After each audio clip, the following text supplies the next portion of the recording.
Hadirin kaum muslimin dan muslimat, saat ini tibalah pada acara inti.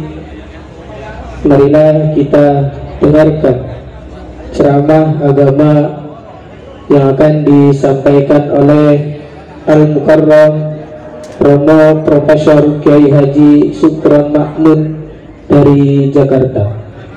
Kepada beliau kami persilahkan dengan segala hormat.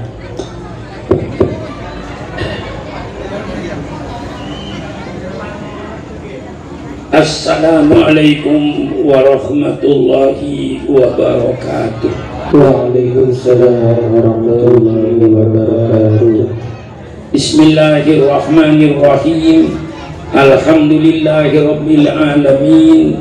Wassalatu wassalamu ala ashrafil anbiya'i wal mursalin sayyidina wa habibina wa syafi'ina wa maulana Muhammad wa ala alihi wa ashabihi ajma'in. Subhanaka la ilma lana illa ma 'allamtana innaka antal alimul hakim.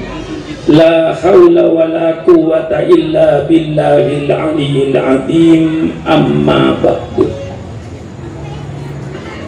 Para alim ulama yang saya muliakan, para guru-guru tokoh masyarakat yang saya muliakan, juga kepada pemerintah setempat yang saya muliakan, Bapak Lurah kita yang hadir di tengah-tengah kita, hadirin dan hadirat sekalian yang berbahagia, wabil khusus kepada seluruh pengurus masjid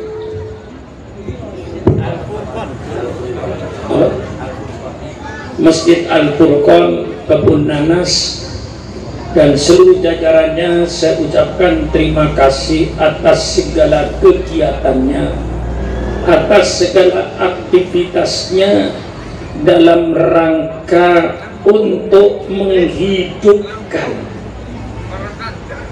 agama yang kita cintai di negara Kesatuan Republik Indonesia ini. Saya tidak lupa pula atas segala pengorbanannya. Selalu saya titik beratkan ceramah-ceramah saya itu kepada pengorbanan, karena saya yakin tidak ada satu cita-cita, tidak ada satu kemauan yang akan berhasil tanpa adanya pengorbanan. Negara Kesatuan Republik Indonesia ini terwujud bukan hadiah dari Belanda.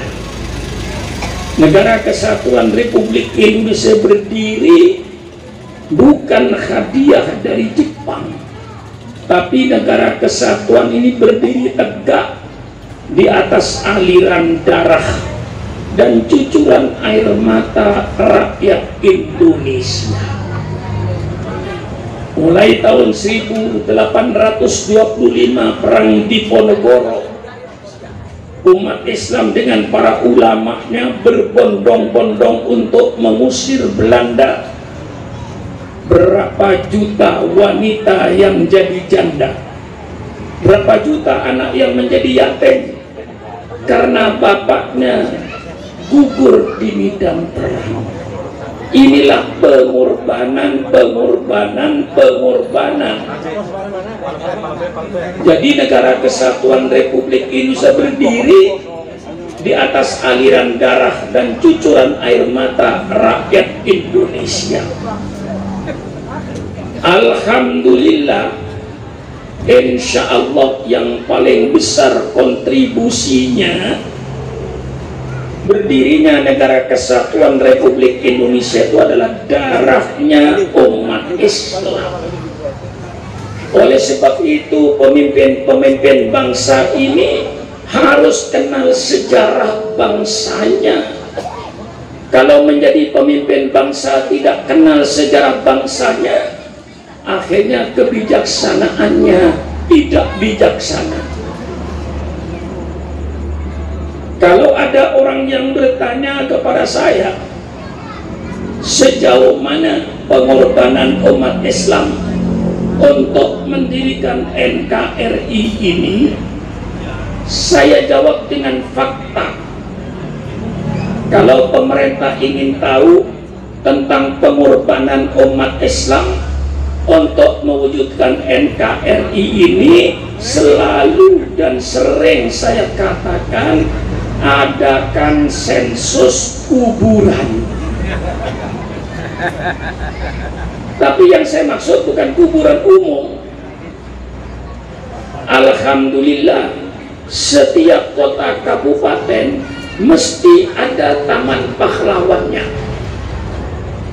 Di Bogor ada taman pahlawan, di Sukabumi ada taman pahlawan, insya Allah di Subang ada taman pahlawan, di Cirebon ada taman pahlawan. Setiap kabupaten di Indonesia ada taman pahlawannya.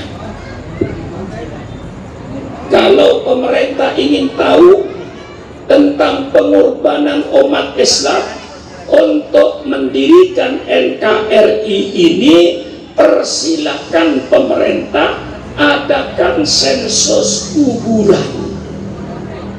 Masuki taman pahlawan itu, kemudian ditanya, tiap kuburan tanya, namanya siapa, agama apa, nama siapa, agama apa, nama siapa, agama apa, nama siapa, agama apa. Saya yakin 99% itu darahnya umat Islam untuk NKRI. Supaya yang memimpin bangsa ini tahu bahwa jasa umat Islam lah yang terbesar, dengan tidak menghilangkan jasa-jasa kelompok lain, tapi yang pasti adalah umat Islam yang terbesar dalam rangka mewujudkan negara Kesatuan Republik Indonesia ini. Lalu sekarang siapa yang menikmati kekayaan alam Indonesia ini? Umat Islam berjuang agar kekayaan alam Indonesia itu dinikmati oleh bangsa Indonesia. Jangan sampai kekayaan alam ini dikuasai oleh orang-orang luar, dinikmati oleh orang luar, bukan bangsa Indonesia yang menikmati. Ini bertentangan dengan tujuan kemerdekaan. Kita ingin merdeka karena kekayaan alam waktu itu dikuasai oleh penjajah. penjajah kita usir supaya kekayaan alam dinikmati oleh bangsa Indonesia, jangan dinikmati oleh bangsa asing. Inilah tujuan kita merdeka dengan segala pengorbanannya. Islam tumbuh subur sampai malam ini. Masjid Al-Furqan mengadakan Khaul Akbar untuk sesepuh-sesepuh kita ini. Itu dengan segala pengorbanannya kita untuk melaksanakan birrul walidaini. Jangan lupa sama kakek kita, jangan lupa sama nenek kita. Wujudnya kita karena mereka, maka kita adakan Khaul ini pun dengan pengorbanan. Islam diturunkan kepada junjungan kita Nabi besar Muhammad sallallahu alaihi wasallam. Islam tidak langsung jaya, Islam tidak langsung besar. Besarnya Islam, tumbuhnya Islam karena diperjuangkan oleh Rasulullah sallallahu alaihi wasallam dengan segala pengorbanannya. Kita baca sejarahnya Rasulullah berdakwah dari pintu ke pintu, sembunyi-sembunyi karena diancam oleh orang-orang kafir Quraisy, sehingga Rasulullah bersembunyi-sembunyi mengajak keluarganya supaya beriman kepada Allah Subhanahu wa Ta'ala, pencipta alam semesta. Baru Rasulullah itu membentuk dakwah terang-terangan setelah datang perintah dari Allah, fasda bima tu'mar wa a'rid 'anil jahilin. Sekarang saatnya engkau terang-terangan berdakwah dan berpalinglah kau dari perbuatan-perbuatan orang jahiliyah. Baru Rasulullah berdakwah terang-terangan. Apa yang dihadapi Rasulullah? Sahabat-sahabatnya diancam, sahabat-sahabat sudah dibunuh, sahabat selalu disiksa. Sayyidina Bilal diikat tangannya, ditarik di padang pasir di bawah terik matahari, perutnya dikasih batu supaya mereka kembali kepada agama asalnya, agama jahiliyah. Tapi Sayyidina Bilal tetap berkata, ahad, ahad, ahad, Allah yang Maha Esa, tidak luntur dengan siksaan yang begitu kejam. Rasul tetap berdakwah. Bagaimana ketika beliau datang ke Taif, bukan disuguhi minuman dan buah-buahan, dilemparin batu oleh penduduk Taif sehingga Rasul luka. Malaikat Jibril menawarkan jasa, hai Rasulullah, angkat tanganmu, mintalah kau kepada Allah agar penduduk Taif ini dihimpit oleh bukit-bukit yang ada ini. Kami para malaikat siap untuk menggerakkan bukit-bukit ini semuanya. Apa jawab Rasulullah Jibril? Bukan itu yang saya minta. Saya diutus kepada mereka. Kalau mereka mati semua kepada siapa saya diutus oleh Allah. Allahumma hdi qaumi fa innahum la ya'lamun. Ya Allah, berikanlah taufik dan hidayahmu kepada penduduk Taif. Dia menyakiti saya dan menyiksa sahabat-sahabat saya karena mereka tidak mendapat taufik dan tidak mendapat hidayah. Itulah jawaban Rasulullah, pengorbanannya. Tidak cukup seperti itu. Begitu Rasulullah berdakwah terus dan dakwanya semakin diterima oleh masyarakat Mekah, akhirnya Rasulullah diembargo ekonominya, dibekot ekonominya, digantung di pintu Ka'bah itu seluruh bangsa Arab tidak boleh mengadakan hubungan dagang dengan umat Islam, khususnya di bidang pangan. Subhanallah, subhanallah, supaya Rasulullah dengan para sahabatnya mati kelaparan. Saya ceritakan pahitnya Rasulullah agar kita yang menjadi umatnya semakin cinta kepada Rasulullah. Begitulah pengorbanan beliau dengan para sahabatnya. tapi ternyata kekejaman, kekerasan, pembunuhan tidak mampu untuk memadamkan api Islam, di mana api Islam mulai menyala untuk menerangi kegelapan kota Mekah. Embargo ekonomi pun tidak mampu untuk memadamkan api Islam. Justru api Islam semakin menyala untuk menerangi kegelapan kota Mekah dan sekitarnya. Karena kekerasan tidak berhasil, embargo ekonomi tidak berhasil, orang-orang kafir Quraisy merubah lagi politiknya dengan politik damai. Didatangi pamannya Abu Thalib, "Hai Abu Thalib, engkau kan pamannya Muhammad. Muhammad itu ponakanmu. Coba tanya sama ponakanmu itu maunya apa. Kalau ponakanmu Muhammad ingin jadi pemimpin, kami bangsa Arab penduduk Mekah siap untuk mengangkat Muhammad jadi raja, dengan syarat berhenti jadi nabi, berhenti menyebarkan agamanya." Abu Thalib tanya sama ponakanmu maunya apa. Kalau dia ingin menjadi orang kaya, kami siap kekayaan penduduk Mekah kami serahkan sama Muhammad, sehingga ponakanmu nanti menjadi orang yang terkaya di Mekah ini, tapi dengan syarat berhenti jadi nabi, berhenti menyebarkan agamanya. Abu Thalib, coba tanya sama ponakanmu maunya apa. Kalau dia ingin kawin dengan anak perawan di kota Mekah ini, kami siap untuk mengumpulkan semua anak perawan dengan syarat berhenti dia jadi nabi menyebarkan agamanya. Ditawarkan tahta, ditawarkan harta, ditawarkan wanita.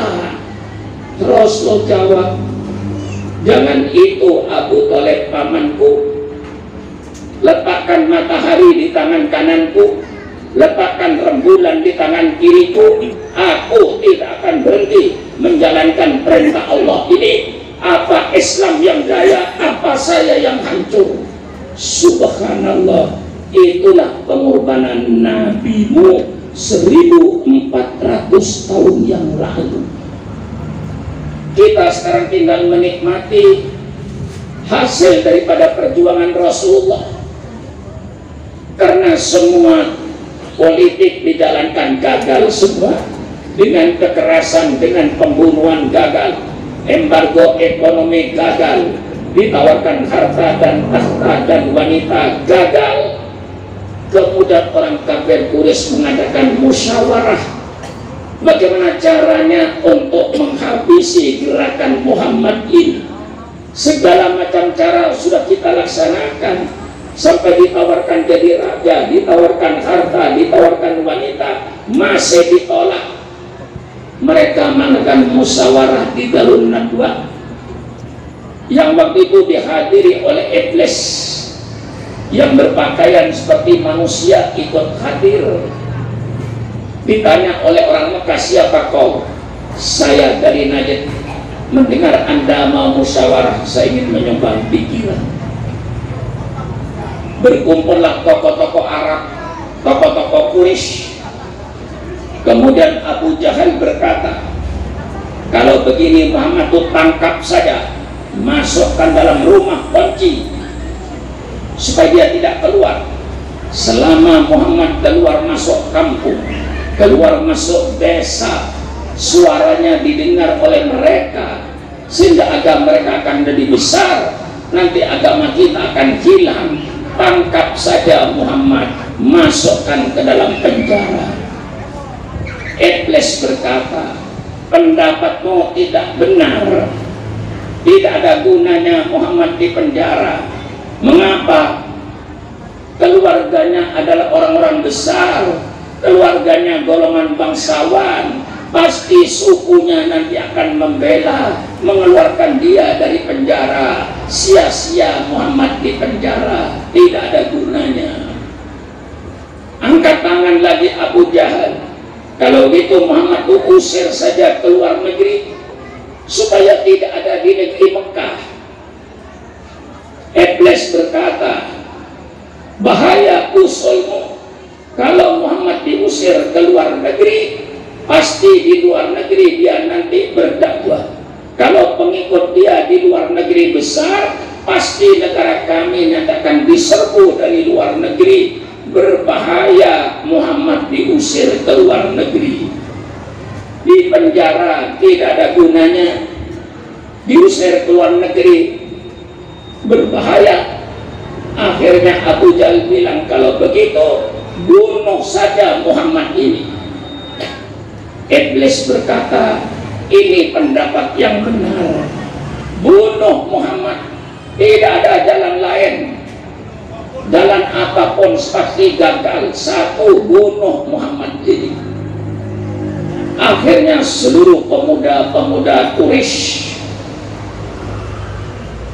mengelilingi rumahnya Rasulullah dengan pedang terhunus. Perintah Abu Jahal, Muhammad keluar, potong lehernya. Jangan dikasih kesempatan dia berbicara. Malam itulah dikepung rumah Rasulullah Sallallahu Alaihi Wasallam dengan pedang terhunus. Di tengah malam yang sangat menakutkan itu, malaikat Jibril turun. Ya Rasulullah, sekarang malam ini kau tinggalkan kota Mekah ini perintah Allah. Ini sejarah hijrahnya Rasulullah Sallallahu Alaihi Wasallam dengan keadaan yang menakutkan. Tengah malam yang begitu gelap, diperintahkan untuk meninggalkan kota Mekah. Bagaimana perasaannya? Di luar rumahnya pedang mengelilingi rumahnya.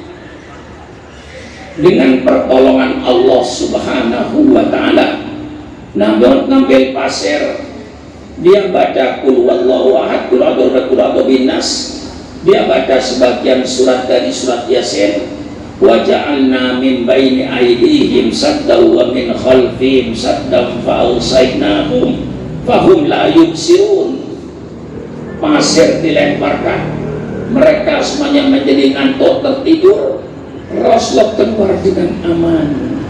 Inilah penderitaan Nabimu 1400 tahun yang lalu. Langsung menuju rumahnya Abu Bakar Siddiq. Abu Bakar tentu heran, ada apa Rasulullah tengah malam begini? Abu Bakar, Allah perintahkan saya dengan kau untuk meninggalkan kota Mekah di tengah malam ini. Apa jawab Abu Bakar? Kalau itu semua perintah Allah ya Rasulullah, mari kita keluar. Subhanallah, tidak ada penolakan daripada Abu Bakar. Sayyidina Abu Bakar betul-betul menancapkan imannya yang kokoh, di mana Rasulullah Sallallahu Alaihi Wasallam bersabda, la yu'minu ahadukum hatta akuna ahabba ilaihi min malihi wa waladihi wa walidihi wa nasi ajma'in. Tidak sempurna iman seseorang itu sehingga aku, kata Rasulullah, lebih dicintai olehnya daripada anaknya, daripada bapaknya, daripada hartanya, dan dari seluruh manusia yang ada. Saya tidak melarang ibu mencintai suaminya. Bu, cinta nggak sama suaminya? Yang tidak menjawab, mudah-mudahan suaminya kawin lagi. Bu, cinta nggak sama suaminya? Alhamdulillah Pak, jangan kawin lagi Pak. Saya tidak melarang Bapak mencintai istrinya. Saya tidak melarang Bapak dan Ibu mencintai anaknya dan hartanya. Tapi di dalam hadis Rasulullah, cintailah Rasulullah di atas segala kecintaan yang ada. Ini perintah Rasulullah. Sayyidina Abu Bakar menjalankan itu semua. Sayyidina Bakar tidak memikirkan rumahnya, tidak memikirkan keluarganya, tidak memikirkan hartanya. Mari Rasulullah, kalau ini sudah perintah Allah, kita tinggalkan kota Mekah di tengah malam itu. Keluarlah beliau berdua dengan apa yang ada, langsung menuju Jabal Tur. Saya kira yang umrah dan haji sudah tahu Jabal Tur. Di situ ada gua Tur. Di situ Rasulullah beristirahat. Pagi harinya Abu Jahal dan Abu Lahab datang. Hai anak muda, mana kepalanya Muhammad? Mereka jawab, belum keluar. Tidak mungkin Muhammad tidak keluar. Subuh dia mesti keluar. Didobrak pintunya, yang ada Sayyidina Ali. Ditanya, kemana Ali? Muhammad, saya tidak tahu, saya tidur. Akhirnya waktu itu orang kafir terus mengadakan sayembara. Barang siapa yang menemukan Muhammad hidup atau mati, 300 unta. Subhanallah, 300 unta itu kalau di Indramayu di Subang ini sama dengan 900 kerbau. Satu unta nilainya 3 kerbau. Mereka semua berpacu mencari untuk mendapatkan 300 unta. Karena di padang pasir kelihatan kaki 4. Ini pasti kakinya Muhammad dan kakinya Abu Bakar. Ditelusuri terus. Kemudian Allah, wa makaru wa makarallah wallahu khairul makirin. Mereka membuat tipu muslihat, Allah membuat tipu muslihat, dan Allah sebaik-baik untuk membalas tipuan mereka.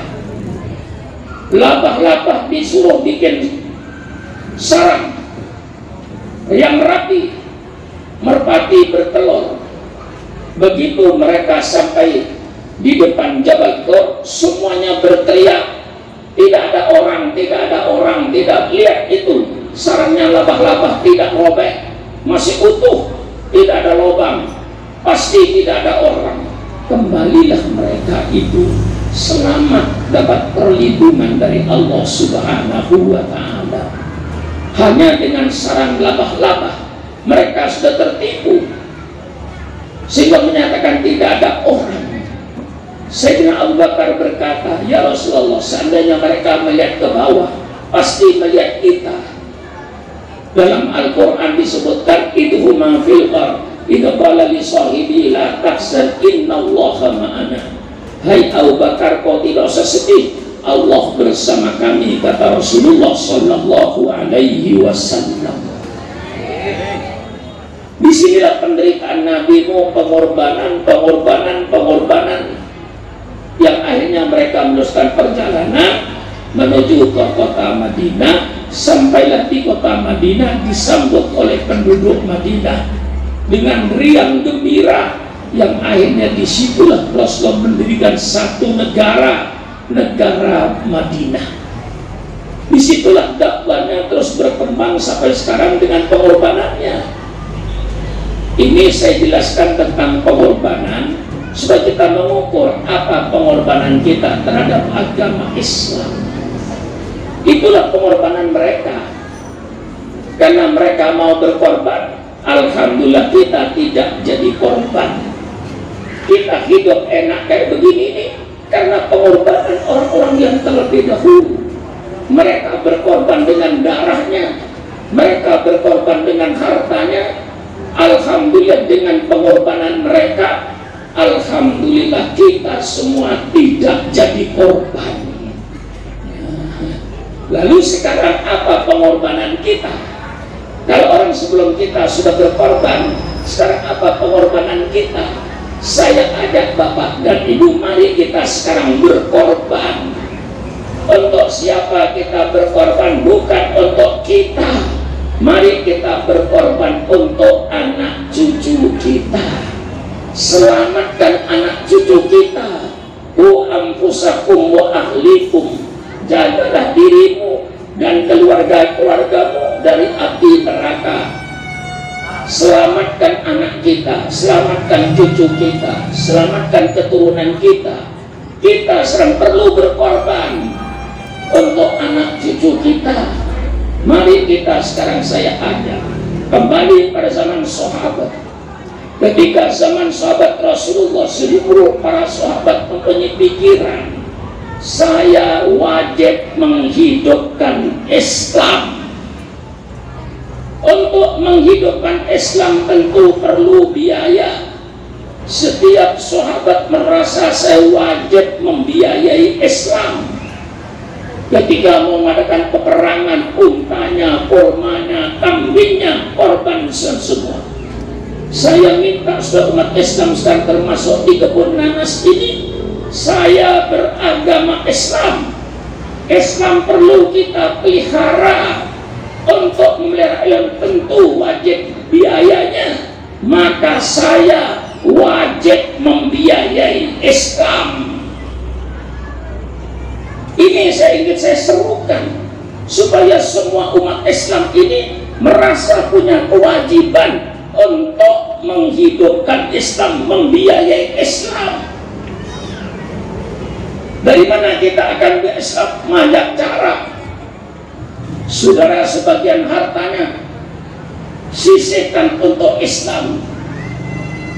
Saudara dagang sayur, mempunyai untung satu hari katakan 200.000, katakan 100.000, 5.000 untuk Islam. Saudara bertani, tanam beras, tanam padi, panen, di samping zakatnya ini untuk Islam. Ambil satu karung gabah atau setengah karung gabah untuk Islam. Saudara menjadi kuli bangunan, dibayar satu hari 150.000, satu minggu 600.000, ambillah 20.000 untuk Islam. Saudara jadi dokter misalnya, setiap hari praktek Senin, Selasa, Rabu, Kamis, praktek Jumat untuk Islam, berapapun dapatnya untuk Islam.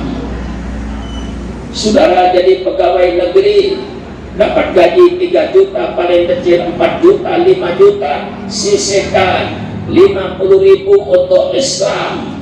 Ini yang saya minta kesadaran umat Islam, bahwa semua umat wajib membiayai Islam kalau Islam ingin hidup di negara Republik Indonesia ini.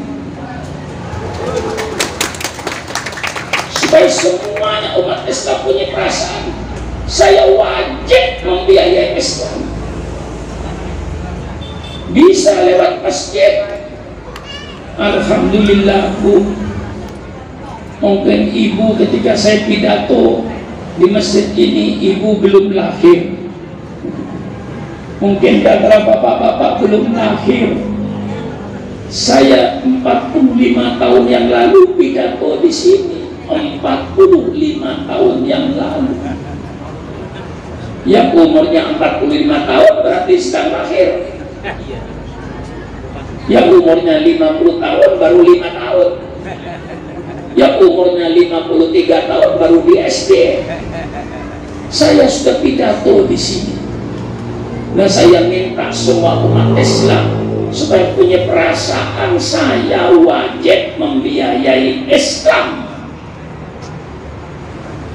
Sisihkan segala hartanya. Alhamdulillah masjidnya subhanallah.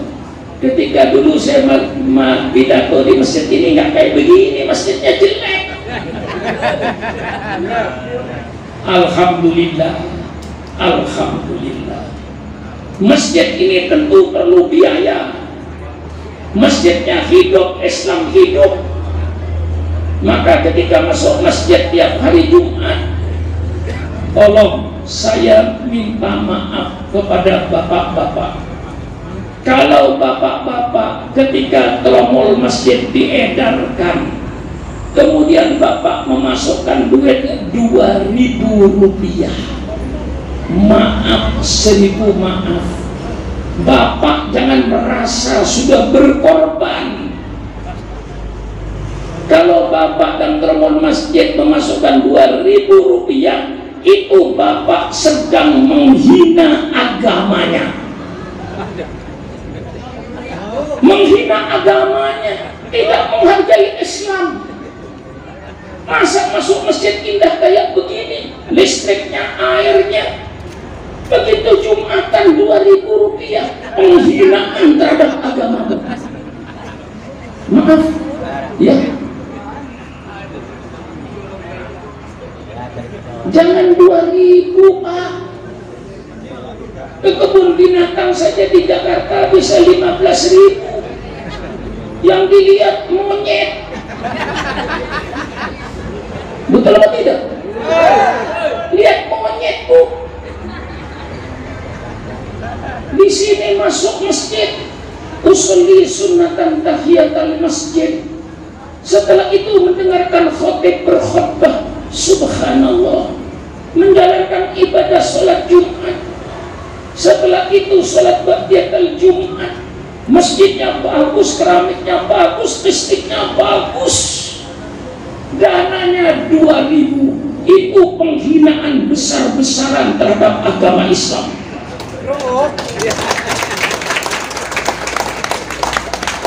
Kau tidak menghargai agamanya, kau tidak menghormati agamanya. Minimal katakanlah 10.000 tiap masuk masjid itu. Paling tidak, kalau sudah hari Jumat, inna yaumal jum'ati sayyidul ayyam. Hari Jumat hari yang dihormati oleh Allah. Mari kita hormati hari Jumat, kita hormati sholat Jumat, sehingga penduduk kebun nanas kalau sudah masuk hari Jumat, stop, berhenti merokok 1 hari.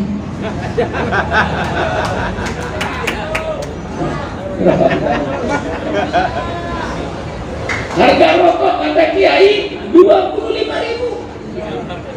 Apa artinya tidak merokok 1 hari? Hargailah agamamu, hormatilah agamamu.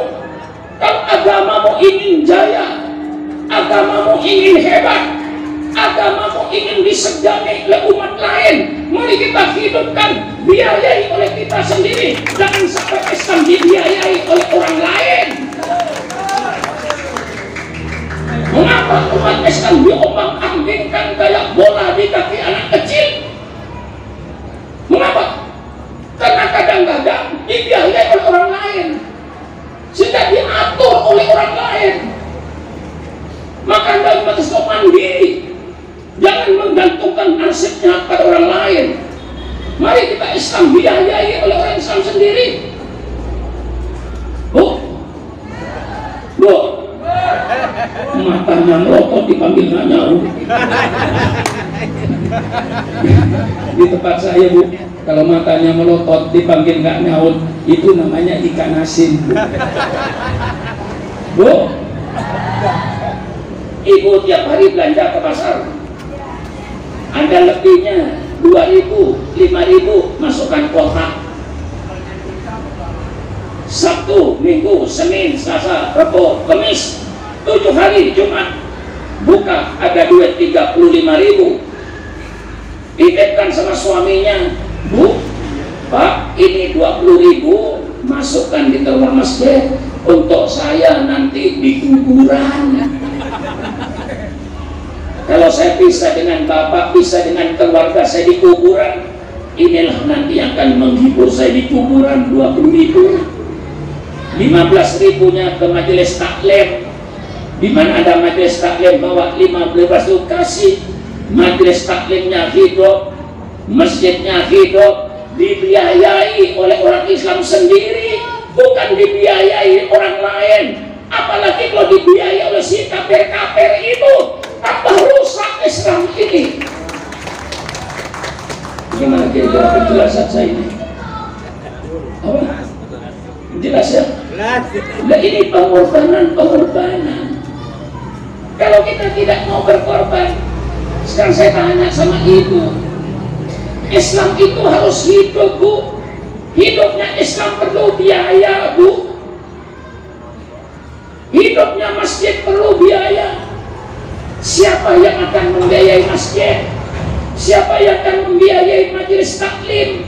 Kita yang membiayai. Masjidnya hidup, majelis taklim, yasinan, tahlilan di kampung-kampung hidup. Hai umat Islam, jalankan syariat Islam sesuai dengan ajaran Islam ahli sunnah wal jamaah. Jangan menunggu peraturan pemerintah untuk menjalankan syariat Islam, tunggu undang-undang negara. Saudara harus sadar, negara kita bukan negara agama, negara kebangsaan yang terdiri daripada bermacam-macam agama, bermacam-macam bangsa, yang mendapat satu perlindungan dari namanya Pancasila, yang memberikan kebebasan pada semua agama untuk menjalankan ajarannya. Maka umat Islam jalankan syariat Islam, tidak perlu nunggu undang-undang negara.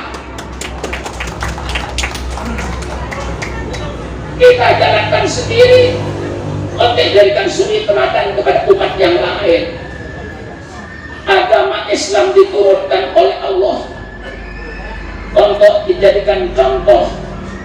Walladzi arsala rasulahu bil huda wa dinil haq liyudhhirahu 'ala dini kullih.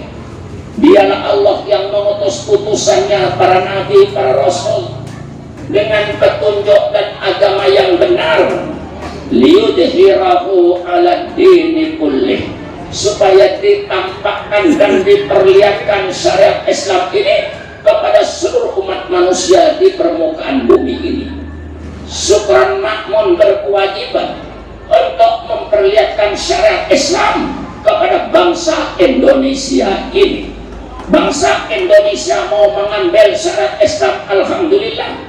Bangsa Indonesia tidak mau mengambil syariat Islam, wa ma alaina illal balaul mubin. Syukran makmun cuma kewajiban untuk memperlihatkan, untuk menampakkan ini ajaran Islam. Di mana-mana saya perlihatkan bahwa Islam itu agama yang sempurna. Allah hanya menurunkan satu agama dari permukaan bumi ini, hanya menurunkan satu agama, agama Islam. Semua para nabi, 25 rasul, itu semuanya agamanya Islam, tauhid. Seruannya satu. Nabi Adam mengajak umatnya agar beriman kepada Allah Subhanahu wa Ta'ala, pencipta alam semesta, sujud kepada Allah, bukan sujud kepada Nabi Adam. Dan Nabi Adam bersama-sama dengan umatnya sujud kepada Allah Subhanahu wa Ta'ala, pencipta alam semesta. Datang Nabi Nuh, seruannya sama. Nabi Nuh mengajak umatnya supaya beriman kepada Allah, sujud kepada Allah, bukan sujud kepada Nabi Nuh. Dan Nabi Nuh bersama-sama dengan umatnya sujud kepada Allah. Inilah agama tauhid, agama Islam. Datang Nabi Ibrahim, seruannya sama. Nabi Ibrahim mengajak umatnya beriman kepada Allah, sujud kepada Allah, bukan sujud kepada Nabi Ibrahim. Dan Nabi Ibrahim bersama-sama dengan umatnya sujud kepada Allah Subhanahu wa Ta'ala. Datang Nabi Nuh, datang Nabi Musa. Nabi Musa seruannya sama, mengajak umatnya beriman kepada Allah Subhanahu wa Ta'ala, sujud kepada Allah, bukan sujud kepada Nabi Musa. Dan Nabi Musa bersama-sama dengan umatnya sujud kepada Allah. Datang Nabi Isa, yang oleh saudara kita disebut Yesus Kristus. Nabi Isa mengajak umatnya supaya beriman kepada Allah Subhanahu wa Ta'ala, sujud kepada Allah, bukan sujud kepada Nabi Isa. Dan Nabi Isa bersama-sama dengan umatnya sujud kepada Allah Subhanahu wa Ta'ala. Agama Islam, agama tauhid. Datang Nabi Muhammad sallallahu alaihi wasallam, seruannya sama seperti Nabi Isa, seruannya sama seperti Nabi Musa. Nabi Muhammad mengajak umatnya beriman kepada Allah Subhanahu wa Ta'ala, sujud kepada Allah, bukan sujud kepada Nabi Muhammad. Dan Nabi Muhammad bersama-sama dengan umatnya sujud kepada Allah. Inilah agama Allah yang benar. Bagaimana? Apa bedanya Pak Subran? Gak ada bedanya. Dari Nabi Adam semua tidak ada bedanya. Hanya syariat Allah itu tidak diturunkan sekaligus.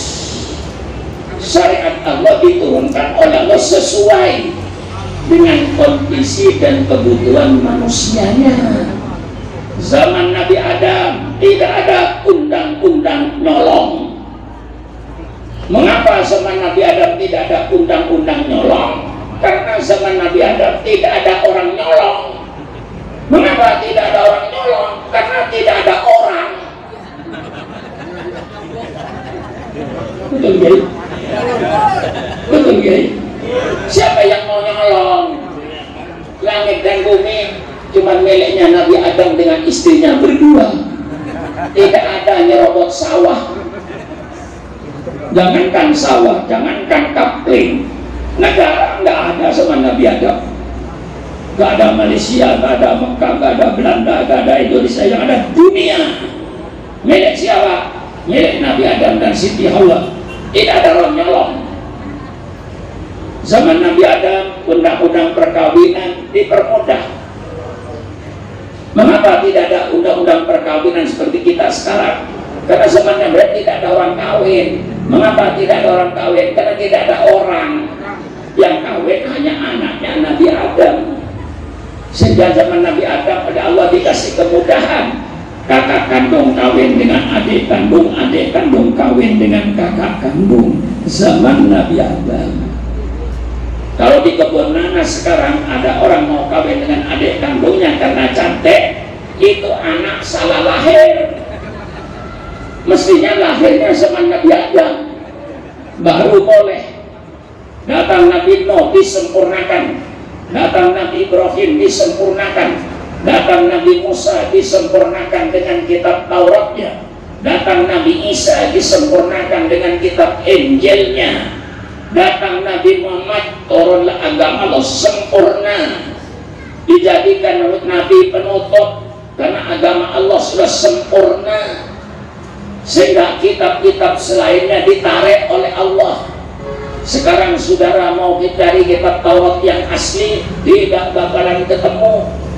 Saudara mencari kitab Injil yang asli menurut Al-Quran, tidak akan ketemu. Kitab Injil yang asli firman Allah yang Allah berikan kepada Nabi Isa, dan tidak ada perkataan Nabi Isa dan tidak ada perkataan pendeta-pendeta pada zamannya, murni firman Allah. Sekarang mau dicari dimanapun saja tidak akan ketemu. Yang ada sekarang Injil Matius yang ditulis oleh orang yang bernama Matius. Yang ada sekarang Injil Lukas yang ditulis oleh orang yang bernama Lukas. Kita mendapatkan kitab Injil Markus yang ditulis oleh orang bernama Markus. Kita dapat Injil yang keempat, Injil Yahya, yang ditulis orang yang bernama Yahya. Malah ada satu Injil yang tidak boleh dibaca oleh orang gereja, namanya Injil Barnabas. Injil Barnabas itu ditulis oleh orang namanya Barnabas. Karena isinya mirip dengan Al-Quran, tidak boleh dibaca. Ini sekarang yang ada. Kita beriman kepada kitab Injil. Injil yang mana? Injil yang firman Allah, yang Allah berikan kepada Nabi Isa untuk disampaikan pada umatnya, dan bukan perkataan Nabi Isa. Ini saya jelaskan agama Allah. Datang Nabi Muhammad, Quran 30 juz sempurna, sehingga Allah membuat pernyataan, al-yawma akmaltu lakum dinakum wa atmamtu alaikum nikmati wa raditu lakumul Islam madina. pada hari ini telah saya sempurnakan agamamu untukmu. Al-Quran 30 juz yang isinya lengkap dan sempurna sudah diturunkan oleh Allah. Wa atmamtu alaikum nikmati, dan telah saya sempurnakan nikmatku atas kalian. Menurut ulama tafsir, sempurnanya nikmat Allah itu dengan datangnya Nabi Muhammad sallallahu alaihi wasallam. Seandainya Nabi Muhammad belum dilahirkan, nikmat Allah belum sempurna. Sempurnanya nikmat Allah dengan lahirnya Nabi Muhammad sallallahu alaihi wasallam.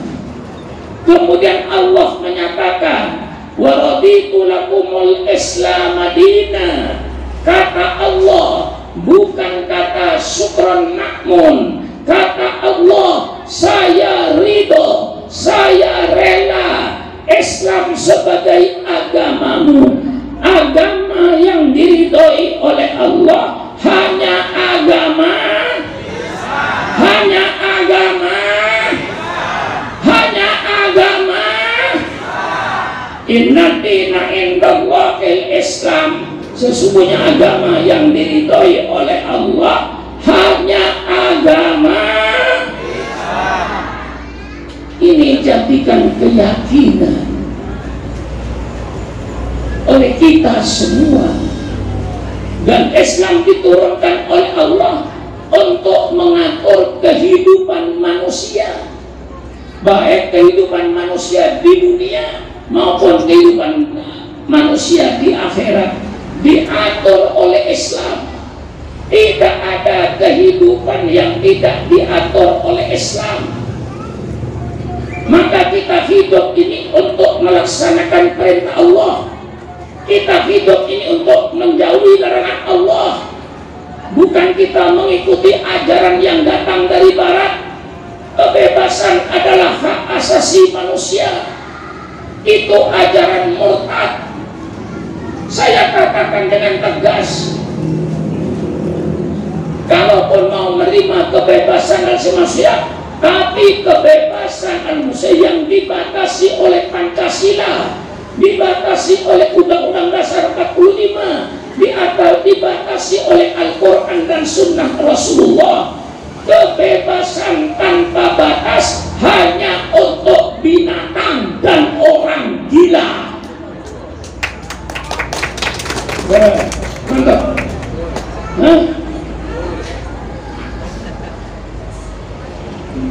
Pemimpin Islam itu memantapkan anak buahnya, bukan bikin bingung. Kalau ada pemimpin Islam berikan ceramah membingungkan umat Islam, itu agen Yahudi. Paham? Paham? Kalau ada tokoh Islam berbicara membingungkan Islam, mengacaukan pikiran umat Islam, yakinilah bahwa tokoh itu adalah agen Yahudi Barat. Ulama ini memantapkan umat, bukan membingungkan. Subhan Makmun datang ke kebun nanas, membingungkan orang kebun nanas atau memantapkan orang kebun nanas? Oh, mantap. Mantap. Kalau memantapkan orang kebun nanas, berarti Subhan Makmun bukan agen Yahudi. Kalau Subhan Makmun datang ke kebun nanas, membuat bingung umat Islam, membuat kacau pikiran umat Islam, yakinilah bahwa Subhan Makmun itu adalah agen Yahudi. Mana? Tegas. Hah? Kiai membingungkan rakyat, pemimpin umat membingungkan rakyat. Ini yang harus kita jaga sekarang. Siapapun saja datang ke kebun nanas, kalau pidatonya membingungkan orang kebun nanas, mengacaukan pikiran kebun nanas, membuat orang kebun nanas ragu-ragu, yakinilah bahwa yang datang ke kebun nanas itu agen-agen Yahudi yang sengaja untuk menghancurkan Islam di dunia ini. Oke? Ya, nggak pantas saya pidato begini ini. Umur bubu, kelihatannya saya masih muda apa tua? Tua apa muda? Jangan macam-macam jawabannya. Yang bilang masih muda itu jelas naksir saya. Itu namanya perempuan mata keranjang.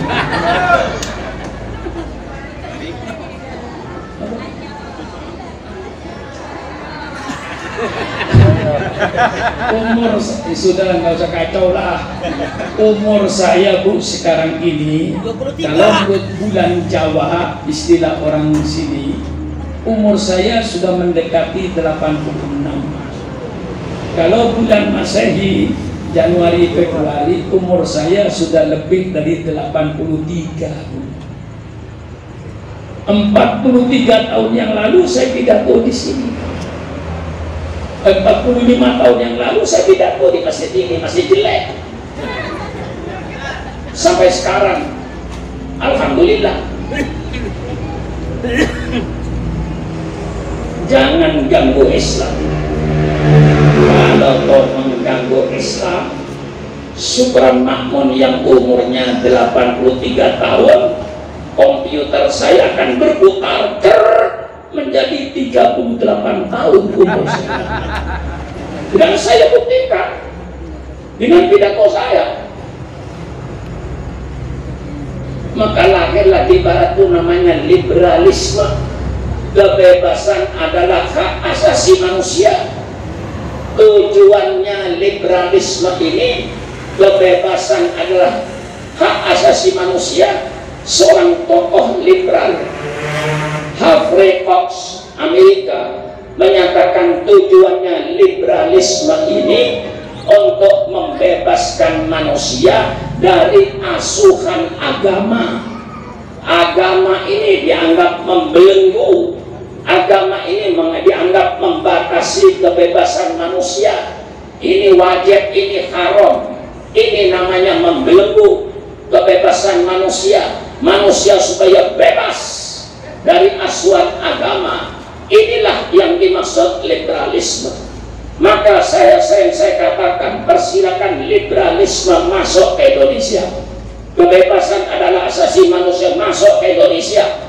Tapi harus dibatasi dengan akhlak, dibatasi dengan moral, dibatasi dengan agama, dibatasi dengan Pancasila, dibatasi dengan Undang-Undang Dasar 45. Kebebasan tanpa batas hanya untuk binatang dan orang gila. Betul. Yang bebas itu binatang, ayam, kambing. Bu, tahu ayam bu? Tahu ayam Pak? Ayam itu kurang ajar Bu.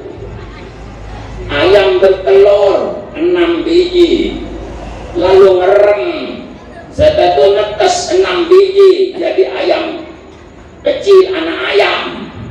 Ada yang betina, ada yang jantan Bu. Besar-besar anak ayam ini, yang laki-laki kawin dengan ibu kandungnya. Kurang ajar enggak? Kurang ajar enggak?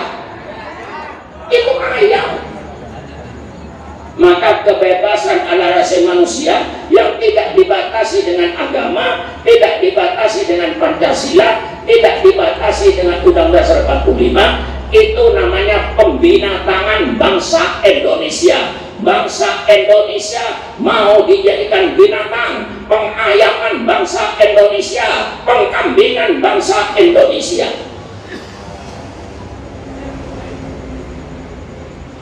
Kok sepi?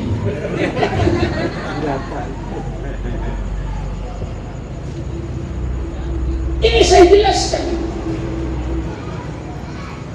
Jadi mereka menganggap agama itu membelenggu kebebasan manusia.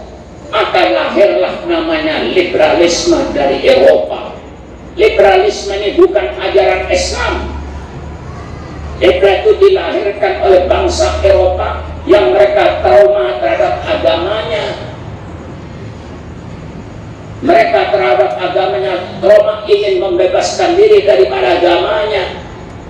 Lahirlah liberalisme, diekspor ke negara-negara Islam.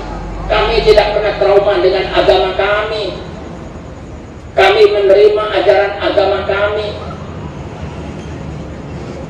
Bagi kami, agamalah yang akan memberikan asuhan petunjuk pada kami, bukan membelenggu, bukan membatasi kebebasan.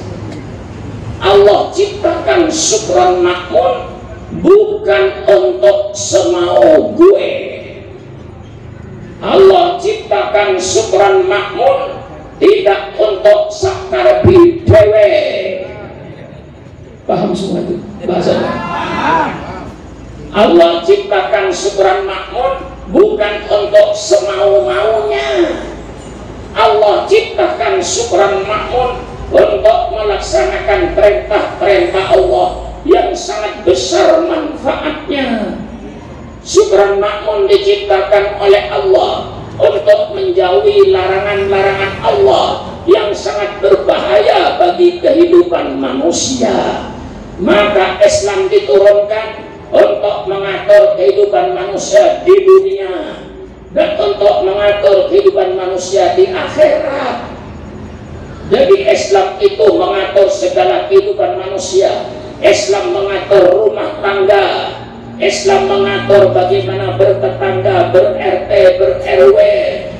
Islam mengatur bagaimana berekonomi yang halal. Islam mengatur bagaimana berpolitik, berbangsa, bernegara yang sesuai dengan Al-Quran dan Sunnah Rasulullah. Islam mengatur segala-galanya. Tidak hanya mengatur sholat saja. Mereka menganggap bahwa Islam ini hanya berada di dalam masjid. Di luar masjid tidak perlu agama.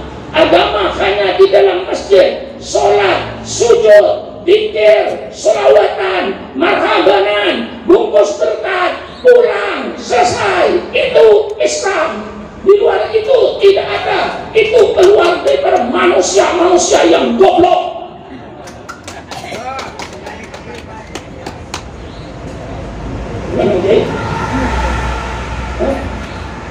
Bisa mengundang saya. Tidak. Yang penakut-penakut tentu nyesel. Mengapa jadi bangsa penakut? Takut hanya kepada Allah. Selama kita berjalan di atas jalan yang benar, kita tidak berjalan di atas yang salah. Bagaimana membina keluarga yang baik? Ikutilah petunjuk Islam. Kalau rumah tangganya mengikuti petunjuk Islam, insya Allah bagus. Mulai daripada melamar, sampai akad nikah, sampai membangun rumah tangga, hanya dengan petunjuk Allah lah yang akan melahirkan peradaban yang mulia di dalam rumah tangga. Seorang suami diperintahkan wa ashiruhunna bil ma'ruf. Wahai suami-suami, pergaulan istrimu dengan baik, pergaulan istrinya dengan kata-kata yang lemah lembut. Jangan sampai menyakiti istrinya, jangan menghargai istrinya, jangan membentak istrinya, jangan memukul istrinya. Alangkah indahnya peradaban Islam iman. Kemudian seorang wanita, rumah itu perhiasan, mobil itu perhiasan, kursi itu perhiasan, lemari itu perhiasan, tempat tidur itu perhiasan, emas itu perhiasan. Rasul bersabda, ad-dunya mata'un wa khairu mata'iha al-mar'atus sholihah. Dunia itu perhiasan. Tidak ada perhiasan yang lebih indah daripada wanita yang sholihah, wanita yang taat kepada Allah, yang menjalankan perintah Allah, taat sama suaminya. Itulah perhiasan yang terindah di dunia. Anak yang punya peradaban. Laisa minna man lam yuqir kabirana wa la yarham shaghirana. Tidak termasuk golonganku. Anak muda yang tidak menghormati orang tua, dan tidak termasuk golonganku. Orang tua yang tidak kasih sayang sama anak muda. Subhanallah. Inilah peradaban Islam yang tidak ada peradaban yang lebih indah daripada peradaban Islam, kata Supran Makmun. Ya kata orang lain terserah. Orang lain berkata peradaban Anda yang paling bagus, persilahkan. Ini saya contohkan. Maka rumah tangga akan bagus kalau mengikuti petunjuk Quran dan Sunnah Rasulullah. Sampai rumah tangga itu diatur oleh Allah per kamar. Bagaimana masuk WC, kamar mandi yang baik. Allahumma inni a'udzubika minal khubuthi wal khaba'ith. Tuntaskan semua najis, baik yang cair maupun yang kental, sampai keluar semua. Begitu sudah keluar semua, sucikan tempat keluarnya najis. Islam mempunyai satu peradaban yang indah. Najis itu bisa hilang dengan syarat kalau najis itu berwarna, hilang warnanya. Kalau najis itu berbau, hilang baunya. Kalau najis kata rasanya seperti alkohol dan daging babi, sampai hilang rasanya. Kalau rasa belum hilang, warna belum hilang, bau belum hilang, berarti najis belum hilang. Hanya Islam yang punya peradaban seperti ini. Gimana? Hah? Keluar dari kamar mandi, alhamdulillahilladzi adwanil ada wa afani. Selalu bersyukur kepada Allah. Masuk dapur, Islam mempunyai peradaban dapur. Kalau dapurnya mengikuti Islam, dapurnya bagus. La ta'kulu amwalakum bil batil. Jangan kau makan harta di antara kamu dengan cara yang batil. Allah tunjukkan yang batil itu apa. Yang batil itu sogok menyogok haram. Yang batil itu korupsi, ngerampok duit rakyat haram. Menipu dalam perdagangan orang yang timbangan haram. Ini semuanya ditunjukkan oleh Allah. Riba itu haram. Jangan sampai tenggorokanmu dilewati oleh rezeki yang haram dan rezeki yang najis, itu api neraka. Gimana? Ya. Saya katakan, hai bangsa Indonesia, engkau mimpi korupsi dan sogok menyogok dan penipuan akan hilang dari Indonesia. Selama bangsa Indonesia masih mau makan barang haram, selama bangsa Indonesia masih mau makan barang najis, jangan mimpi korupsi akan hilang dari Indonesia. Jangan mimpi sogok menyogok akan hilang dari Indonesia. Jangan mimpi penipuan akan hilang dari Indonesia. Hai pemimpin bangsa, saya katakan, kalau korupsi ingin hilang, kalau bangsa Indonesia dari Sabang sampai Merauke tidak mau makan barang haram, tidak mau makan barang najis, insya Allah korupsi akan hilang dari Indonesia. Selama mereka masih mau makan haram, masih makan barang najis, korupsi akan subur dan makmur di negara kita, Republik Indonesia ini. Gimana kira-kira? Ayo adu otaknya. Kalau mana otak, ayo main otak. Supran Makmun masih punya otak. Ya, kalau bangsa Indonesia masih mau makan barang haram, masih mau makan barang najis, mimpi korupsi akan hilang, mimpi sogok menyogok akan hilang, mimpi penipuan dalam ekonomi akan hilang. Baru itu hilang kalau bangsa Indonesia tidak mau makan barang haram, tidak mau makan barang najis. Insya Allah korupsi hilang, sogok menyogok hilang, penipuan hilang. Selama bangsa Indonesia masih mau makan haram, masih makan barang najis, jangan mimpi korupsi akan hilang dari bumi Indonesia ini. Habis-habisan saya lihat. Minum. Bagaimana? Betul kan? Ingin beres, atur sesuai dengan petunjuk Allah. Bermasyarakat, ada Pak Lurah. Bagaimana kita ber-RT yang bagus, ber-RW yang bagus? Ikutilah petunjuk Allah, ikutilah petunjuk Rasulullah. Man kana yu'minu billahi wal yaumil akhir falyukrim jarahu. Barang siapa yang beriman pada hari kiamat, hormati tetangga. Tetangga saling hormat menghormati, tetangga saling harga menghargai, tidak saling hasut menghasut, tidak saling dengki mendengki, dan tidak saling mencari kesalahan orang lain. Itu larangan agama. Wala tajassasu wala tabaghadu. Jangan kau mencari-cari kesalahan orang lain, dan jangan kau saling marah-marah dengan orang lain.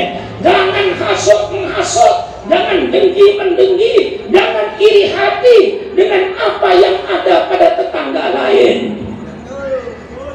Kalau ini diikuti, masyarakat kita kayak surga. Ini petunjuk Islam. Wa ta'awanu 'alal birri wat taqwa. Selalu kau tolong menolong, bergotong royong dalam masyarakat. Bangun masyarakatnya, bangun RT-nya, bangun RW-nya dengan bergotong royong kerjasama untuk membangun kampungnya. Alangkah indahnya suatu masyarakat, satu RT, satu RW yang mengikuti petunjuk Al-Quran dan mengikuti petunjuk sunnah Rasulullah. Alangkah indahnya masyarakat ini. Tolong carikan masyarakat yang lebih indah daripada masyarakat Al-Quran dan sunnah Rasul. Bagaimana? Ya. Habis-habisan saya Pak Lurah. Iya. Habis-habisan tadi. Kalau mengikuti ajaran Islam, RT RW beres, tidak ada iri hati dengan orang lain. Apa yang diberikan kepada orang lain itu Allah yang mengatur. Kembali pada Al-Quran. Ahum yasimuna rahmatar rabbik. Nahnu qasamna bainahum ma'isyatahum fil hayatid dunya wa rafa'na ba'dahum fawqa ba'din darajat. Apakah mereka yang membagi-bagi rahmat Allah? Apakah kiai yang membagi-bagi rahmat Allah? Apakah pemerintah yang membagi-bagi rahmat Allah? Tidak. Nahnu qasamna bainahum ma'isyatahum. Kata Allah, kami yang bagi-bagi kehidupan mereka di dunia. Dan Allah bikin tidak sama. Satu kaya, satu tidak kaya, satu berilmu, sebagian tidak berilmu. Mengapa Allah bikin tidak sama? Supaya satu dengan yang lain saling butuh dan membutuhkan. Kaya semua tidak enak. Dengar Bu, ada kupingnya. Kaya semua tidak enak. Kaya semua, mobilnya Mercedes semua, duitnya miliaran semua. Jadi tukang ngecat tembok lebaran kagak ada, mau tukang gali sumur kagak ada. Semuanya kaya. Kalau semuanya kaya, elo gua nggak butuh elo nggak butuh gua. Rusak manusia ini. Hai saudara-saudaraku yang kaya, ya, jangan marah orang kaya. Saya kasih nasihat. Hai orang kaya, bagaimanapun kekayaanmu itu, yakinilah bahwa itu keringatnya orang miskin. Betul atau tidak? Orang-orang kaya, usikum wa iyaya binafsi bitaqwallah. Bagaimanapun kau kayanya, yakinilah bahwa kekayaanmu itu adalah keringatnya fakir miskin. Betul atau tidak? Orang kaya, kau punya sawah 50 hektar di Subang ini. Kalau tidak ada orang miskin yang mau macul di sawahmu, persilakan orang kaya macul sawahmu 50 hektar sendiri. Insya Allah mati macul. Maaf ya kalau ada yang kaya. Saya minta maaf. Ya, yakinilah ingat bahwa kekayaan itu dari orang miskin. Kau punya pabrik, kalau tidak ada buruh yang kerja di pabrikmu, mau apa? Yang miskin sadar. Yang miskin, alhamdulillah ada orang kaya. Istri saya bisa masak, anak saya bisa sekolah di Bandung, karena saya kerja sama orang kaya. Kata orang kaya, alhamdulillah masih ada orang miskin yang mau kerja kepada saya. Orang kaya kasih sayang sama si miskin hormat kepada orang kaya. Alangkah indahnya peradaban ini.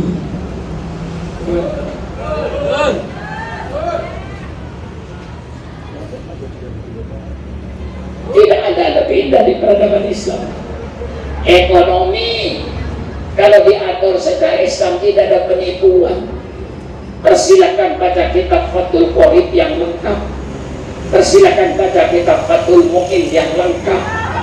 Kalau ekonomi diatur secara kitab Fathul Qorib dan ekonomi diatur secara kitab Fathul Mu'in, insya Allah tidak ada konsumen yang tertipu. Karena semuanya dijalankan dengan jujur. Yang dagang jujur, pembelinya jujur. Seperti sekarang dalam teknologi sekarang ini ada yang namanya pemesanan barang online. Mengapa menurut ajaran Islam ketika tanya sama saya, bagaimana pemesanan barang online Pak Kiai, hukumnya sah, halal, dengan syarat jangan dibayar kalau barang belum diterima. Kalau saudara pesan barang lewat HP, kemudian ditransfer duitnya, mungkin tidak dikirim, dan mungkin dikirim dengan kualitas yang tidak sesuai. Oleh sebab itu dalam Islam persilakan online pesan barang melalui HP Anda, tapi jangan mentransfer duit sebelum duit barang diterima oleh Anda. Baru diterima barang sesuai dengan pesanan, kualitasnya sesuai, baru bayar. Tidak ada penipuan di dalam Islam. Kalau seandainya ekonomi Islam dijalankan, pemerintah tidak perlu mendirikan komite perlindungan konsumen. Konsumen pasti terlindung dengan syariat Islam.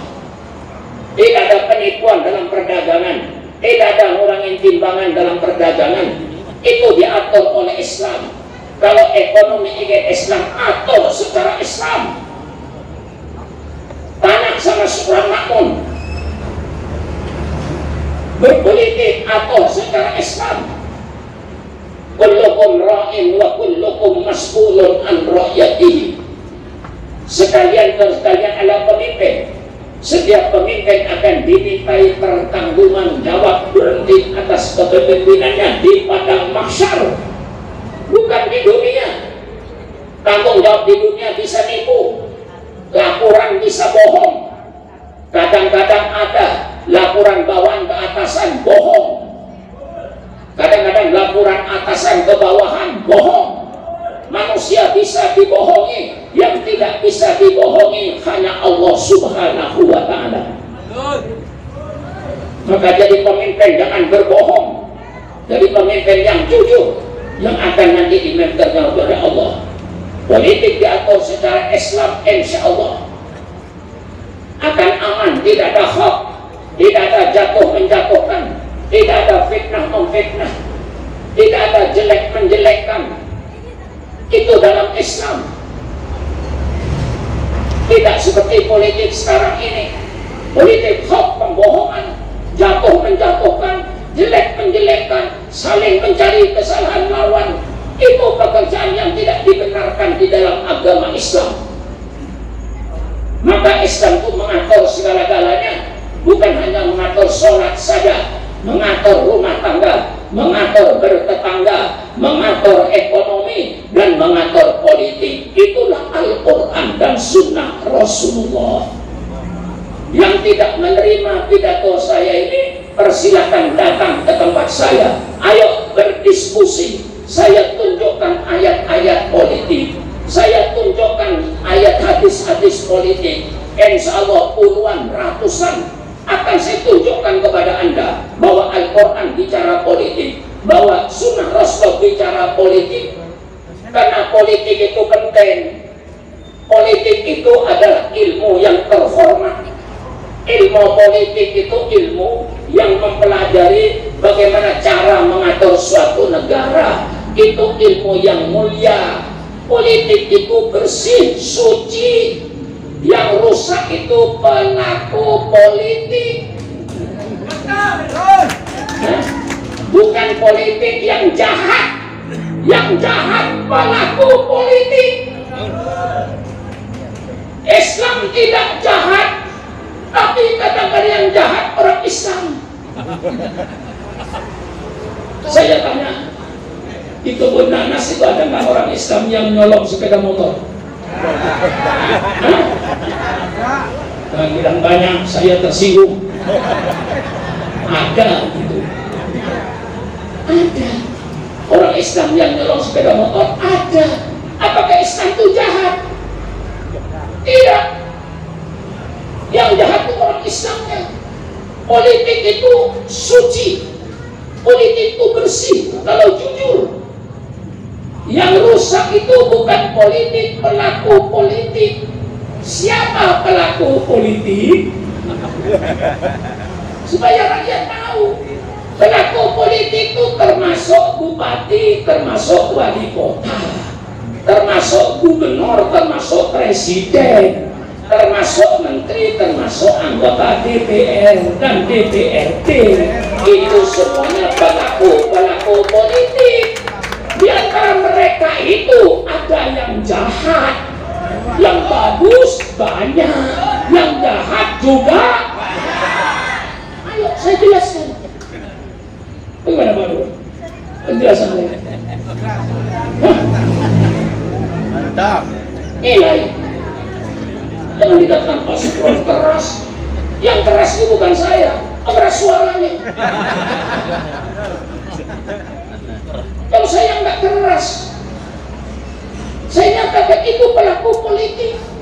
Mulai bupati, wali kota, gubernur, presiden, menteri, anggota DPR, pejabat-pejabat pemerintah, pejabat-pejabat tinggi pemerintah, termasuk anggota DPR dari pusat sampai daerah, itu semuanya adalah pelaku politik. Kalau politik, ilmu yang mengatur bagaimana cara mengatur negara, itu ilmu politik, ilmu bagus. Yang tidak bagus bukan politik, yang jahat bukan politik. Kadang-kadang yang jahat diantaranya adalah pelaku politik. Bupati yang korupsi itu pelaku politik. Gubernur yang korupsi itu pelaku politik. Kalau presiden yang korupsi belum ada di Indonesia. Dia tidak tahu apa ada, tidak ada, tapi ternyata di pengadilan belum ada presiden diadili karena korupsi.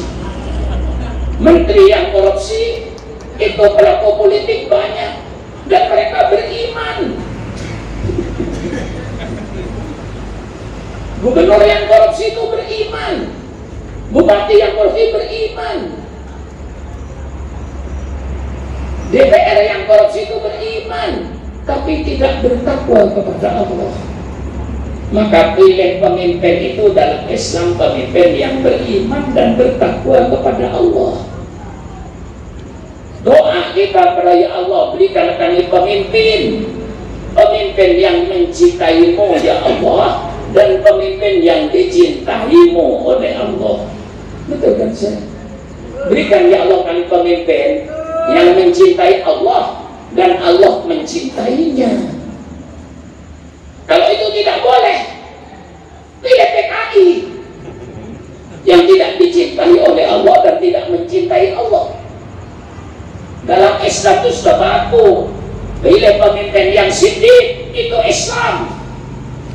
Kalau tidak boleh pemimpin yang siddiq, yang jujur, inilah pemimpin pembohong. Pilih pemimpin yang amanah, yang terpercaya, itu ajaran Islam. Kalau pilih pemimpin yang amanah tidak boleh, pilihlah pemimpin yang berkhianat. Ya Pak, ya Pak Lurah. Pilih pemimpin yang tabligh, pemimpin yang menyampaikan kebenaran. Betul? Kalau ini tidak boleh, karena ini ajaran Islam bahwa identitas Islam tidak boleh. Pilihlah pemimpin pembohong. Pilih pemimpin yang cerdas, yang fatonah. Ini sejak di TK, anak kita sudah hafal, dilanggar-langgar di musola-musola, sudah diajarkan sidik, amanah, tabligh, fatonah. Itu sifatnya pemimpin. Cari pemimpin yang pandai, yang cerdas, pemimpin yang mengerti persoalan politik, baik luar negeri maupun dalam negeri. Pemimpin yang cerdas, pemimpin yang pintar. Mengapa kita jadi pemimpin yang pintar, yang cerdas? Kalau rakyatnya ada dalam kesulitan, maka pemimpin yang cerdaslah yang bisa mengeluarkan rakyat daripada kesulitan. Betul atau tidak? Kalau tidak boleh pemimpin yang cerdas, pilihlah pemimpin yang goblok. Ini dalam Islam. Jadi saudara nanti pilih pemimpin yang sesuai dengan ajaran agama saudara, jangan dengan ajaran agama lain. Agama kita mengajarkan pemimpin yang bertakwa kepada Allah, pemimpin yang siti, pemimpin yang amanah, pemimpin yang tabligh, pemimpin yang fatonah. Itulah yang dibawa oleh ajaran Islam, bahwa Islam juga bicara soal politik. Kalau ada orang yang bicara agama tidak mengatur soal kehidupan manusia, itu berarti orang yang tidak mengerti agama. Orang tidak mengerti agama jangan bicara agama. Ini kadang-kadang yang merusak orang yang tidak pernah ngaji, tidak pernah belajar agama, cuman kebetulan jadi tokoh masyarakat. Ketika jadi tokoh masyarakat, lalu berbicara agama, karena tidak tahu agama. Ini yang kadang-kadang membahayakan kepada Islam. Kalau Pak Lurah kita pernah belajar di musola, pernah belajar di langgar, pernah belajar di pesantren, lalu jadi lurah, persilakan bicara agama. Tapi kalau Pak Lurah, naudzubillah, insya Allah tidak. Kalau Pak Lurah kita tidak pernah menginjak musola, tidak pernah menginjak pesantren, tidak pernah menginjak madrasah, sekolahnya mulai kecilnya sekolah umum, tidak pernah belajar agama, lalu kebetulan jadi lurah. Tolong jangan bicara agama, bicara soal kelurahan saja. Karena kalau bicara soal agama nanti bisa keliru. Ini kadang-kadang orang yang tidak ngerti agama, tidak belajar agama, kebetulan menjadi tokoh masyarakat, lalu bicara soal agama. Ini yang kadang-kadang merusak.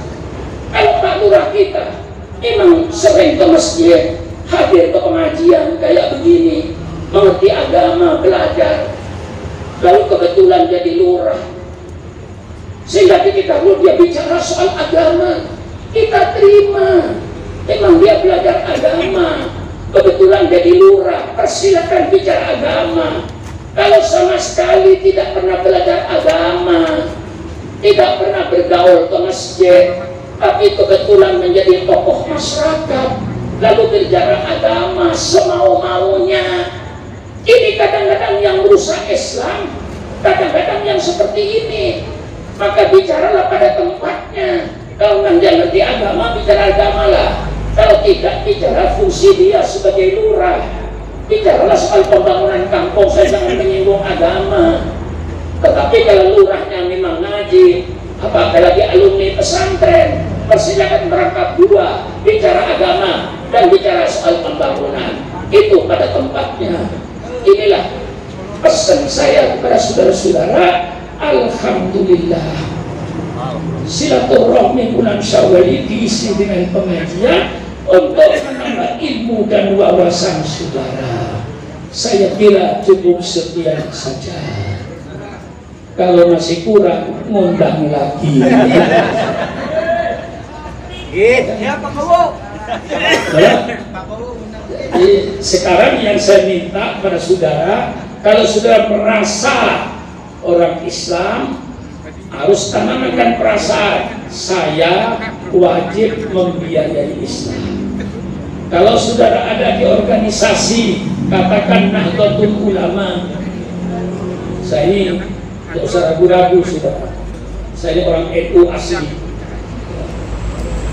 Malah barangkali kalau diukur dari NU tahun 71, mungkin saya barangkali yang habis-habisan berkorban untuk NU. Mungkin saudara waktu itu masih anak-anak, tahun 71 sudah lahir. 71 belum lahir. 71 saya sedang berarti sini ketika itu Partai Nahdlatul Ulama. Dulu NU itu partai. Partai Nahdlatul Ulama dulu. Saya masih kampanye Partai Nahdlatul Ulama. Dulu saya bangga. Mengapa saya mau kampanye Partai Nahdlatul Ulama? Karena saya bangga. Saya punya NU. Siapa di atas? Perdana Menteri Republik Indonesia Kiai Haji Dr. Hidayatullah, Ketua Umum PBNU. Ingat? Ingat? Menteri Agama Kiai Saiful Suri, Ketua NU. Ketua DPR Kiai Ahmad Syaihu, masih ingat? Ketua NU, Ketua MPR, masih ingat? Pak Subang Sete, masih ingat? Menteri Keuangan dari NU, Menteri Agama dari NU, Menteri Sosial dari NU, Perdana Menterinya NU. Bagaimana saya tidak bangga? Saya tanya, apa yang kau banggakan sekarang? Hah? Saya jadi NU dulu ada yang saya banggakan. Menteri Negara Kesejahteraan Rakyat NU, Menteri Agama NU, pernah Menteri Sosial NU, pernah Menteri Keuangan NU dari Purworejo, Ketua DPR NU, Ketua MPR NU. Bagaimana saya tidak bangga jadi NU? Sekarang terserah saudara, apa yang dibanggakan jadi NU? Ketua DPR. Apa? Ya terserah. Yang penting harus ada kebanggaannya. Kalau saudara anggota NU, saya berpikir saya harus menghidupkan NU. NU perlu biaya. Setiap anggota NU mempunyai perasaan saya wajib membiayai NU. Apa yang saya berikan kepada NU bukan apa yang saya peroleh dari NU, apa yang saya berikan kepada NU. Maka menjadi pengurus NU itu mentalnya dirubah. Menjadi pengurus NU itu apa, mau menghidupkan NU atau mau cari hidup di NU.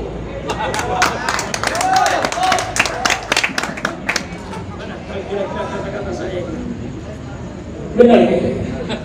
Benar gitu. Tapi bagi pengurus NU pahit.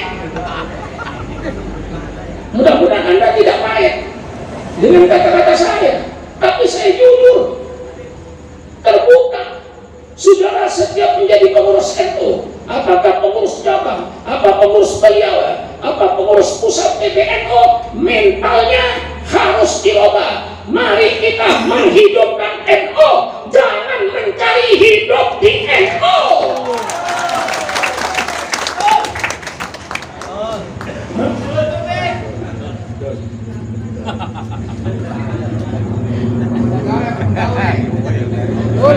Nah, iya, saya bicara yang benar supaya NU hidup, dan setiap anggota NU harus punya perasaan. Saya harus membiayai NU. Hidup ibu harus berkata, saya harus menghidupkan muslimat, saya harus membiayai muslimat. Kalau saya tidak muslimat, muslimatnya mati. Saya orang NU, saya wajib membiayai NU. Sekecil-kecilnya duit, apa 10.000, apa 15.000, sumbangkan untuk NU. 5.000 sumbangkan untuk NU. 5.000 kali 1.000 orang 5 juta. Pokoknya setiap orang Islam sekarang ini saya tanamkan, saya wajib membiayai Islam. Saya orang NU, saya wajib membiayai NU. Saya tidak menjadi hidup di NU. Apa yang saya berikan kepada NU bukan apa yang saya dapat dari NU, tapi apa yang saya berikan kepada NU supaya NU hidup. Bagaimana kira-kira? Habis-habisan saya, karena saya cinta sama NU. Kalau nggak cinta, apa saya ngomong itu?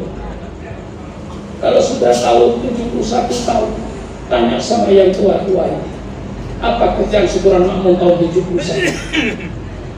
Pada saat orang pada takut semua, betul? Pada itu saat pada takut semua, apalagi waktu itu pada Sutomo dan wah, sudah kayak mereka malu mengkaraikan. Di situ Syukuran Makmum tampil bela NU. Pada saat itu orang sudah sulit untuk membela NU, mencari orang untuk bela NU waktu itu sulit.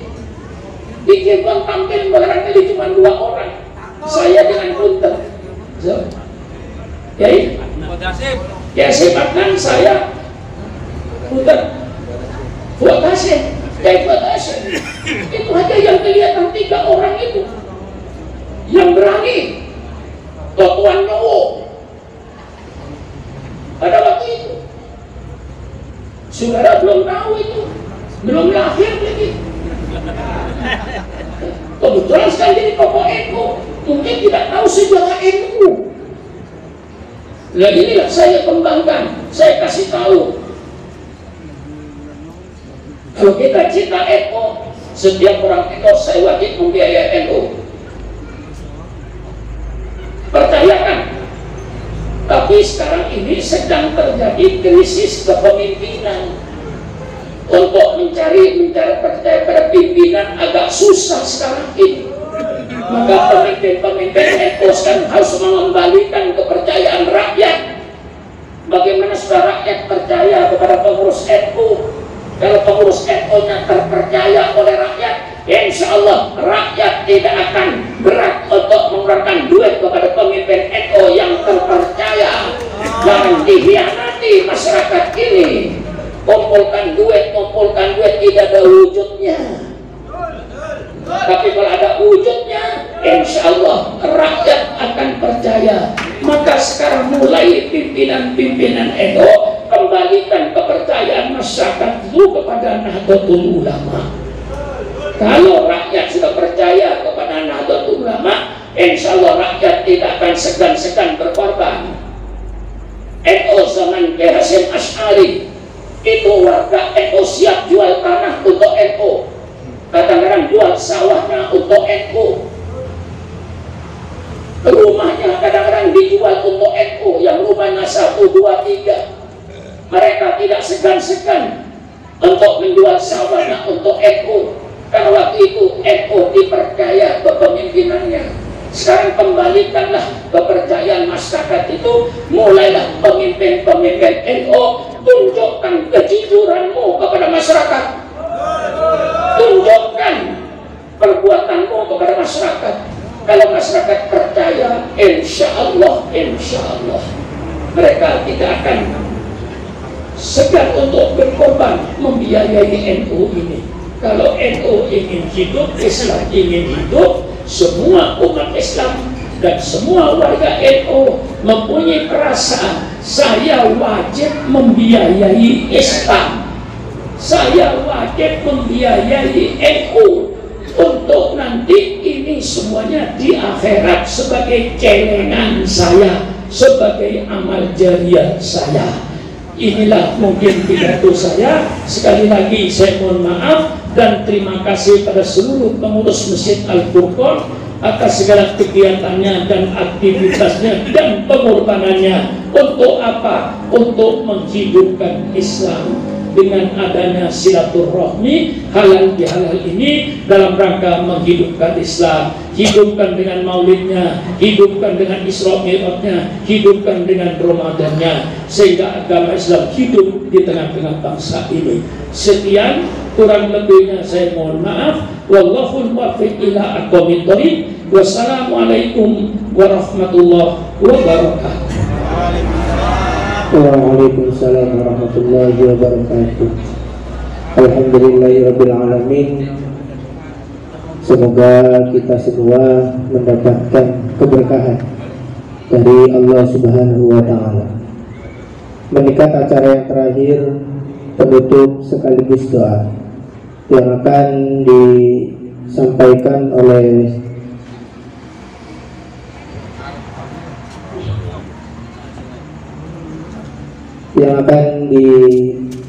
dibawakan langsung oleh Al-Mukarram panjenenganipun Profesor Kiai Haji Sukron Makmun.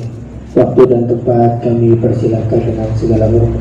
Al-Fatihah biniyatil qabul wa tamami kulli su'lin wa ma'mul wa ala kulli niyatin salihah wa ila hadratin nabiyil Mustafa Muhammadin sallallahu alaihi wasallam. Al-Fatihah.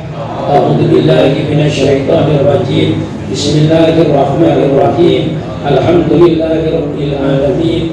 Arrahmanir rahim. Maliki yaumiddin. Iyyaka na'budu wa iyyaka nasta'in. Ihdinas siratal mustaqim. Siratal ladzina an'amta 'alaihim ghairil maghdubi 'alaihim waladdallin. Amin. Allahumma bihaqqil Fatihah wa bi sirril Fatihah wa bi karamatil Fatihah wa bi barakatil Fatihah wa bi jahi man unzila alaihil Fatihah. Ya farijal ham, ya kashifal gham, ya man li 'abdihi yaghfir wa yarham, ya dafi'al bala idfa annal bala wal baba. Allahumma lakal hamdu syukra wa lakal mannu fadla wa anta rabbuna haqqa wa nahnu abiduka riqqa wa anta lam tazal lidalika. Allahumma ya muyassira kulli asir wa ya jabira kulli kasir wa ya sahiba kulli farid wa ya mawniya kulli fakir wa ya muqawwiya kulli da'if wa ya ma'mana kulli khaif. Yassir alaina kulla asir fataysirul asir alaiki yasir. Ya man la yahtaju lal bayani wat tafsir, hajatuna ilaika kathir wa anta alimun biha wa basir. Ya muyassir kulla asir fataysirul asir alaiki yasir.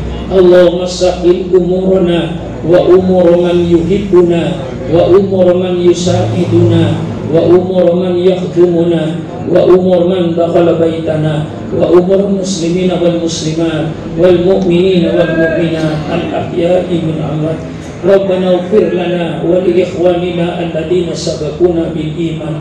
Rabbana hab lana min azwajina wa dhurriyyatina qurrata a'yun waj'alna ya Allah lil muttaqina imama waj'alna ya Allah wa ahla baitina wa dhurriyyatina ya Allah lil muttaqina imama. Allahumma anzilna ya Allah munzalan mubarakan wa anta khairul munzilin. Allahumma anzilna ya Allah wa ahla baitina wa dhurriyyatina ya Allah munzalan mubarakan wa anta khairul munzilin. Rabbana atina fid dunya hasanah wa fil akhirati hasanah wa qina adzabannar. Subhana rabbika rabbil izzati amma yasifun wa salamun alal mursalin walhamdulillahi rabbil alamin. Kurang lebihnya minta maaf. Wassalamualaikum warahmatullahi wabarakatuh. Waalaikumsalam warahmatullahi wabarakatuh. Alhamdulillahirabbil alamin. Acara